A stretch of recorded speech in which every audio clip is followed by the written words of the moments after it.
Hi friends, ఈరోజు ఫ్రెండ్స్తో హన్మకొండలో ఉన్న ఫేమస్ భద్రకాళి అమ్మవారు దర్శనం కోసం వెళ్తున్నాం. వరంగల్లో ఉన్న ఈ పవర్ఫుల్ టెంపుల్ గురించి చాలా మందికి తెలుసు, కానీ దాని హిస్టరీ, హైడ్ అండ్ ఫ్యాక్ట్స్ చాలా మందికి తెలియవు. ఈరోజు మేము భద్రకాళి అమ్మవారి టెంపుల్కి వెళ్ళాము, అది కూడా 2 కిలోమీటర్స్ వాక్ చేసి. ఈ టెంపుల్ ఎందుకు స్పెషల్, అమ్మవారి విగ్రహం ఎందుకు డిఫరెంట్గా ఉంటుంది, మరికొన్ని సీక్రెట్ ఫ్యాక్ట్స్ ఇప్పుడు తెలుసుకుందాం. వరంగల్లో ఉన్న భద్రకాళి అమ్మవారి టెంపుల్ తెలంగాణలో చాలా పురాతన టెంపుల్లో ఒకటి. ఈ టెంపుల్ని కాకతీయ రాజు కాలంలో క్రీస్తు శతకం 625లో కన్స్ట్రక్ట్ చేశారు అని హిస్టరియన్స్ చెబుతారు. టెంపుల్ పక్కన ఉన్న భద్రకాళి లేక్ కూడా కాకతీయ పీరియడ్లో క్రియేట్ చేశారు.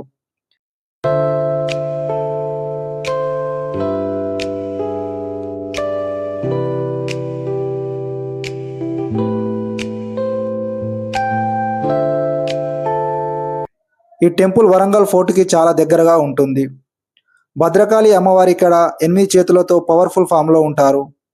అండ్ అమ్మవారి విగ్రహం సింగిల్ రాక్ స్టోన్తో నిర్మించారు అండ్ కొందరు హిస్టరియన్స్ కూడా చెప్తారు. మేము ఫ్రెండ్స్తో కలిసి 2 కిలోమీటర్స్ వాక్ చేసి టెంపుల్కి వెళ్ళాము. రోడ్ మధ్యలో భద్రకాళి లేక్ వ్యూ చాలా బ్యూటిఫుల్గా ఉంటుంది. టెంపుల్ దగ్గరికి వెళ్ళినప్పుడు పీస్ఫుల్ అట్మాస్ఫియర్ ఫీల్ అవుతాము. స్టెప్స్ ఎక్కుతున్నప్పుడు అమ్మవారి గోపురం వ్యూ చాలా గ్రాండ్గా కనిపిస్తుంది. భద్రకాళి అమ్మవారు దుర్గాదేవి యొక్క పవర్ఫుల్ ఫామ్ అని నమ్ముతారు.